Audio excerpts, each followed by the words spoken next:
but there were like other people as well. And why are you recording this, John? Because this is gold, I'm sure. Okay. We So don't have to use it.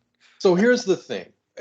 In this game, everybody had like certain abilities. They had something called a shtick. Of course, like that's a comedy term. Yep. And so your shtick was like a special ability. And so the one that I remember, because it was the one I had for my character, was, and I don't remember what it was called, but it was something like the uh, Sam Spade shtick or the Peter Gunn shtick or something like that. So your whole thing was you had to narrate in a hard-boiled detective tone of voice what you were doing, what you were your inner monologue. And then when people would say something in the group in character, you would follow it up with he said, and things like that. So it'd be like, I pull out my sword and stab him, he said. And just like, and I would, and I knew it was going to be one of those days when I woke up chained to a, or whatever. And so and that was the whole thing. But other people had powers. Like one person, like they always their ability was, if I remember correctly, they always had just enough bullets in their gun to kill everybody. So it was like the Rambo shtick or something like that. And it was a really interesting game. And I always wanted to do fiction What if along we those lines. what if we did the opposite of that though, to an extent as well? Like, so each, maybe members of our hero's party, each one is cursed in a unique way. So like maybe, for example, maybe the warrior, his weapons are always breaking.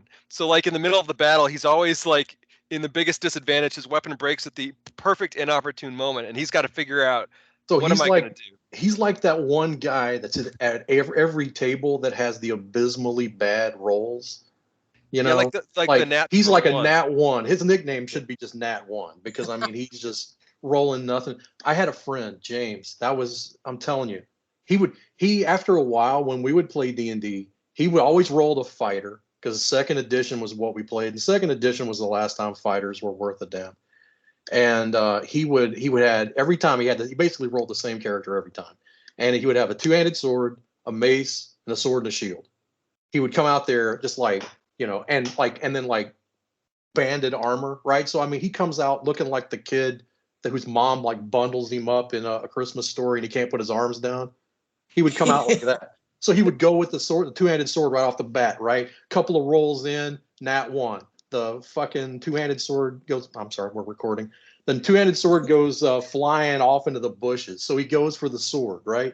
The long sword. He does that for a little bit, drops it, goes for the mace and shield, drops the mace. He ends up bashing people with the shield, and it would be like that almost every battle. He would start with the two-handed sword. He would wind up practically butt naked in a ditch, just nothing, having to pick up rocks and bash people. See, so that could be like one of, yeah, I think like our party of heroes, or our guild of heroes, because I know we talked about wanting a guild for this to be based around, would be seriously a guild of misfits, where maybe each of them has a shtick but also a curse, maybe both, and or it could just be something as simple as they have like bad juju, and nobody wants to have them in their guild because they're bringing some negative stuff in, right?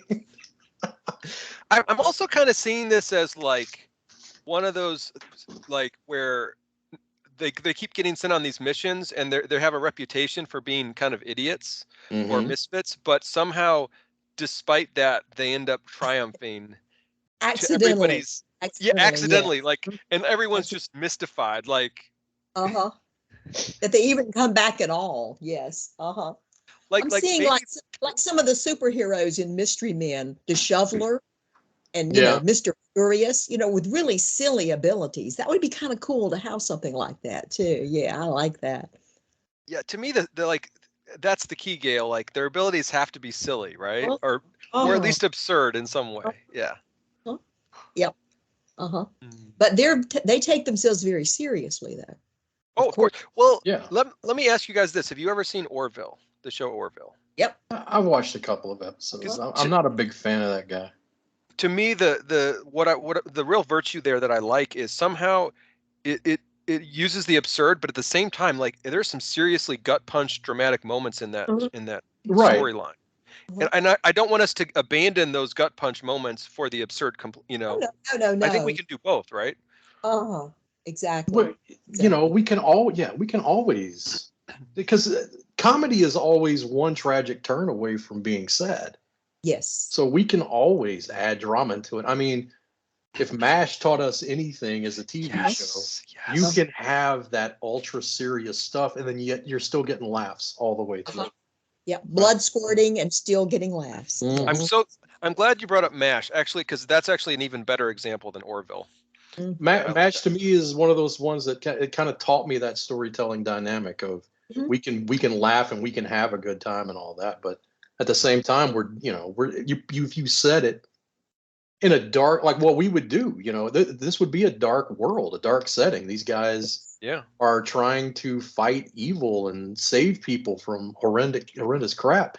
But I mean, if they have to if they have to fight like a dragon, never mind, I'm not going to do the dragon jokes. Okay. Where it said it.